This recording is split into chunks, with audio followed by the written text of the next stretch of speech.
बाबा मी सगुण आणि निर्गुण निराकारातून आलेले आहे. सगुण निर्गुण निराकारातून या ठिकाणी कशा करता आली आहे ते गावात घाण भरलेलं आहे. त्या काढण्याकरता मला देवाजीनं इथे पाठवलेलं आहे. घाण काढण्यासाठी हो देवामध्ये घाण भरली हा आणि ते काढण्यासाठी तुला इथं पाठवलं. देवानं पाठवलं. हा आतापर्यंत साधू संत ऋषी मुनी गावकरी लोक घाण काढून टाकली घाण निघत नाही. बरोबर काढणार कशी बाबा मी ती घाण पाया पडून घालणार पाया पडून रे पाया पडत गव्यानं आली पाया पडत गव्यानं आली.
बाबा घाण निघाली पण काही कोपऱ्याची राहिलेली आहे. घाण निघाली पण काही कोपऱ्याची राहिली. हो कोण काढणार? 98 शेषराव बाबांनी काढली 98 मध्ये शेषराव बाबांनी काढली आणि आता 2000 किती लागलेला आहे. 26 लागलेला आहे.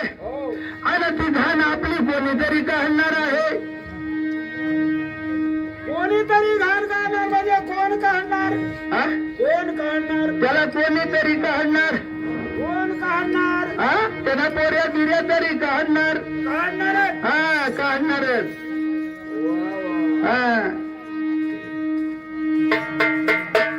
आपल्या लोकांना शेषराव महाराज मरून गेला.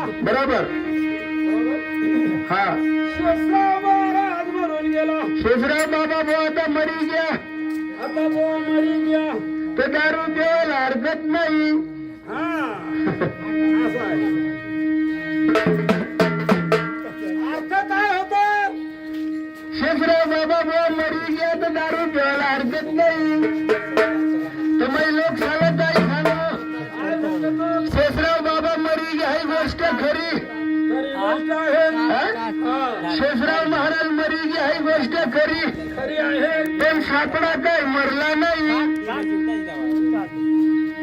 सापडा मरला नाही. सापडा सापडा शेषरावामध्ये सर्प होता. बरोबर. शेषराव महाराज मध्ये सर्प होता. तो मरून गेला. पण सापडा काही मरला नाही. बरोबर. आपल्या लोकांना वाटलं शेषराव महाराज मरून गेला. बरोबर. दारू प्यायला हरकत नाही. दारू प्यायला नको पाहिजे. हे लोक सगळं काही सांगा. काय सांगतो? दारू प्यायला नको पाहिजे ना तर सापडा जिथला जहत. एकदा जर सापडवला एखादला सर्प डवून झाला झाला. उतारकार बरं जवळ राहिना तर बरं नाटोल जवळ राहिना तर बरं नाही तर तो माणूस सापडायला समजा ना. प्रयत्न नाही केला. अरे नाही. मग हा. सावध राहायला पाहिजे. सावध राहायला पाहिजे आपली. मग सटण्या मालीगाव. भाल काढल्याशिवाय राहिलं नाही. चालते वालकारा परत वाल मग आपलाच बाजरा किती आहे त्यांनी. इकडं धर्म चालू आहे. देव चालू आहे. भजन चालू आहे. आपला आवाज हिवा खिदपटारा किती खानदेश पुराणी झालेला. येवालगारा काल तिथे मायाचा फुगेल सत्याला तर त्या कांदा झाला येवाला डेंडळा.